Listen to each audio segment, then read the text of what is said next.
You saw me add SNES games yesterday, and I've been working on this for pretty much...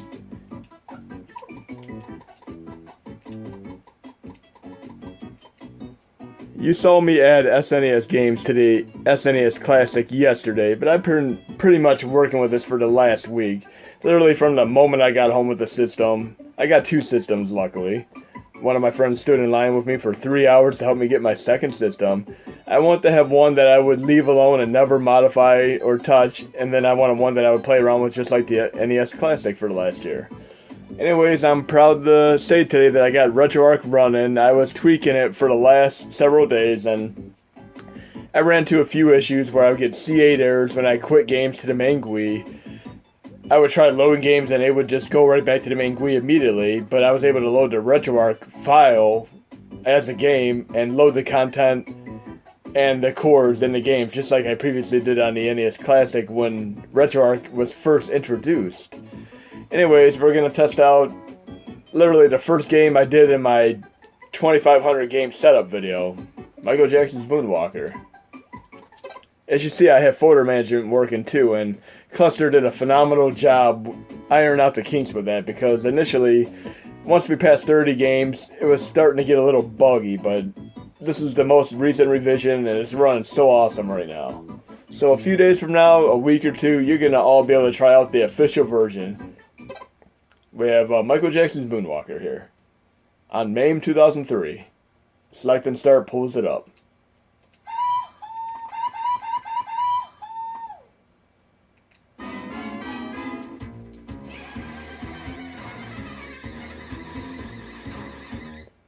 I'm not going to play it too long. I mean, if you like the song, download it.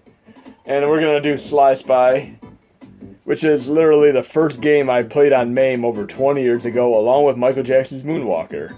And back then, I was using a DOS prompts to play it because there wasn't a Windows Explorer style version that was easy to follow. So it's pretty much like just doing the DOS command prompt window, and I was running on Windows 98.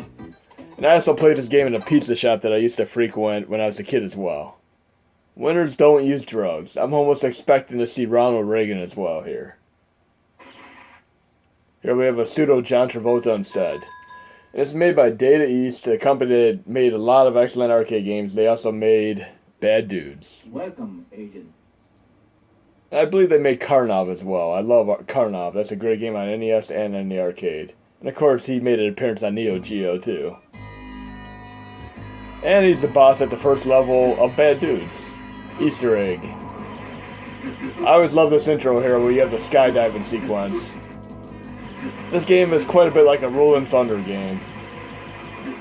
So we established that arcade's working pretty damn well right now. And I love this thing. I didn't do this, but somebody else posted it before and I just had to use it. Awesome. Mario 64 exit door. It's awesome. Now we're going to try out Game Boy Color, and what better game to try out than Metroid Return of Samus colorized version of the Game Boy black and white or monochrome version.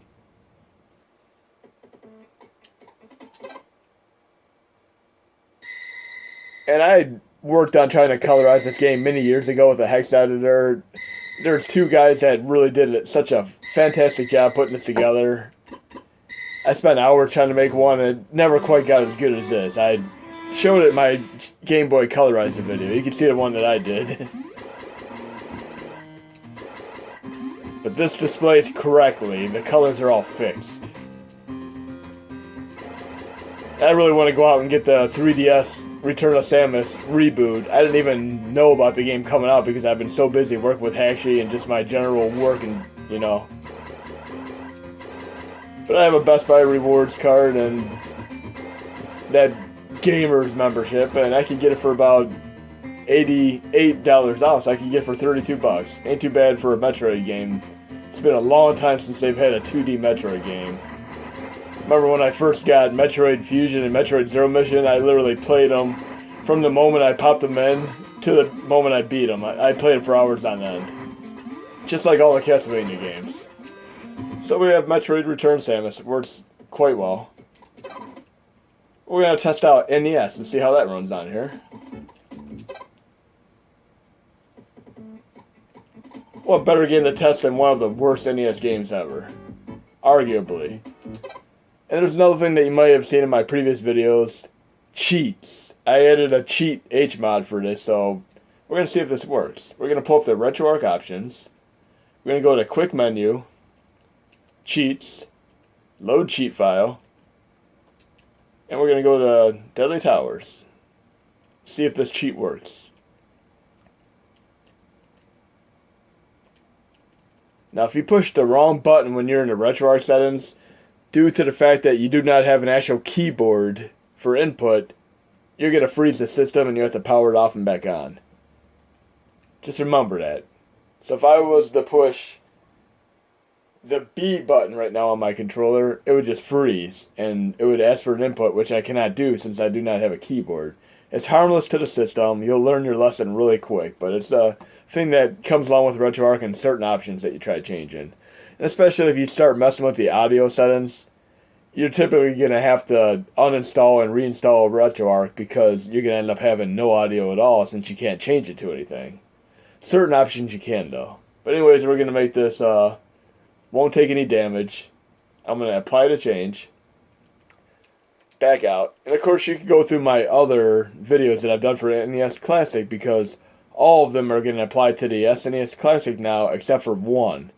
The only core that's not currently working is the CRT filter hack because it's a different set of configurations and I might toy around with that, but for right now all the rest of the cores work great and I'm really happy, ecstatic that I did not waste time doing them because they transferred quite well over to the SNES Classic.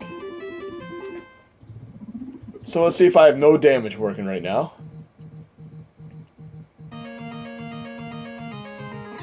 100 health, 100 health, 100 health, 100 health. It's working perfectly, so I'm glad with that one.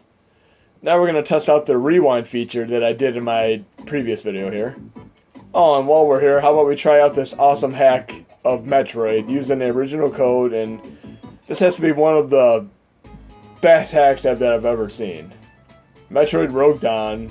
And you get to see the credits when you start the game anyway. Good soundtrack, good gameplay. This thoroughly surprised me when I discovered this game. I can't imagine the amount of time these people put together doing this hack. It's just awesome. Great music, great gameplay. And how many of you fell for that rumor where you keep beating Metroid over and over again and you would eventually get a naked Samus Aran? I remember just trying to beat it over and over again based on that rumor. Never happened, though.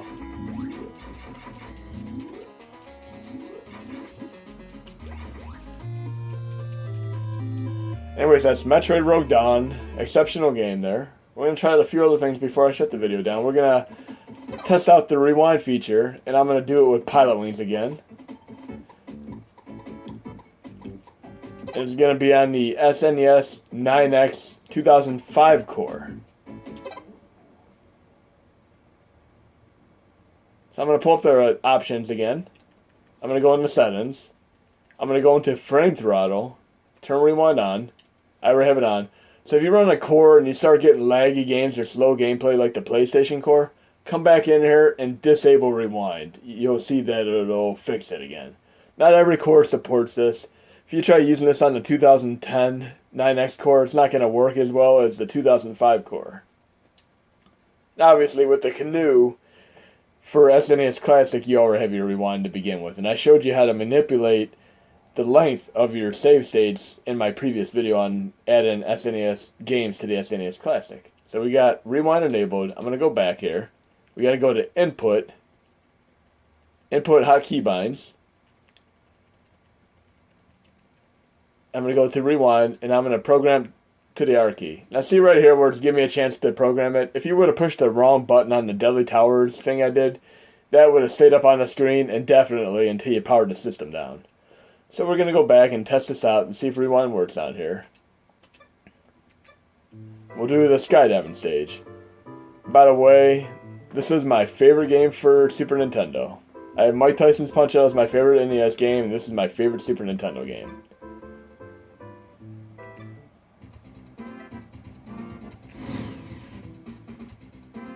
It's very easy for me to pick a favorite game for each system. It's generally the game that I played more than any other game.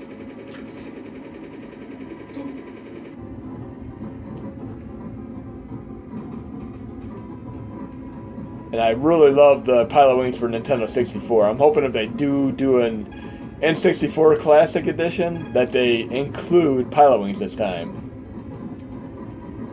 So, oh no, I forgot to open my parachute. Whatever am I going to do? Oh no, I'll just rewind time and make sure I open my parachute. That should be high enough to open my parachute. That way I want to try to get the best landing I possibly can without cheating or anything, you know? Or I could have gone to the bonus stage if I would have went to the left.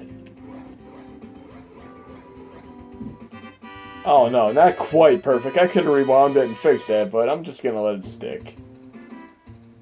Oh, I did get 100, so I'm off by that few pixels and I still got it. Okay. So, let's see what else we have to test here today.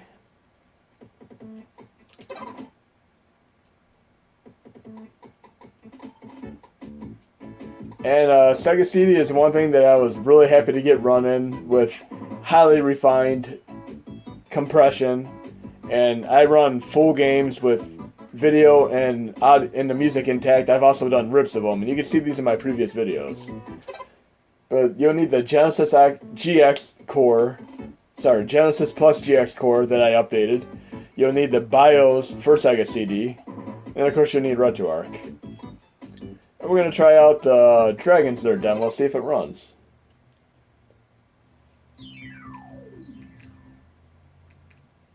And it seems like we officially have Sega CD running on the SNES Classic. How ironic is that? What Nintendo don't, right?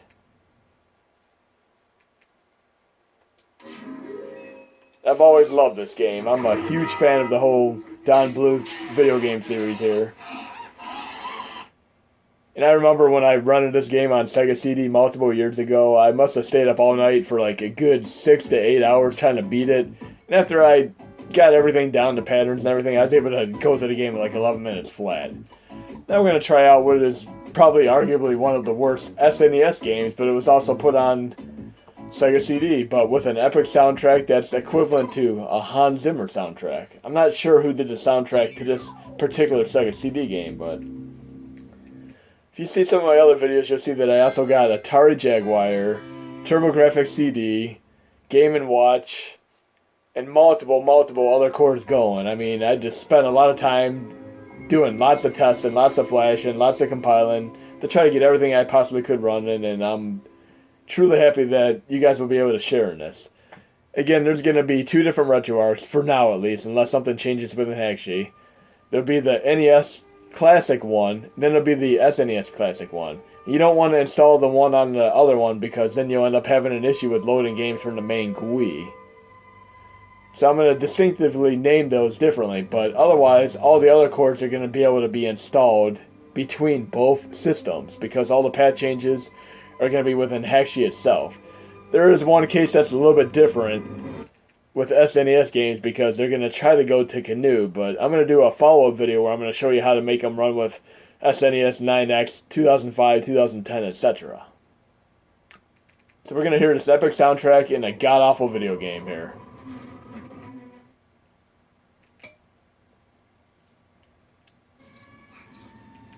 And then funny-ass digitized videos that are just god-awful quality. But of course, being on the CD format, they can only do so much. They didn't quite have DVDs going to the extent they do now that they did, you know.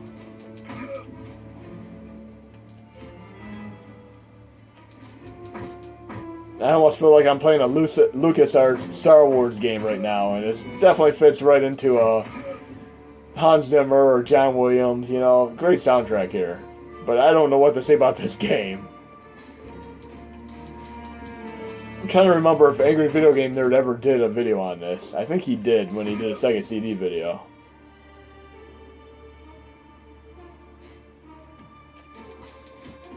Just like when Blu-rays first came out, you'd watch some of the crappiest movies ever just because you were still getting used to that high definition. That was fantastic. I mean, some of the worst movies possible made it to Blu-ray, and you were watching them anyway, just for that pristine definition that you get at home rather than having to go to the theater.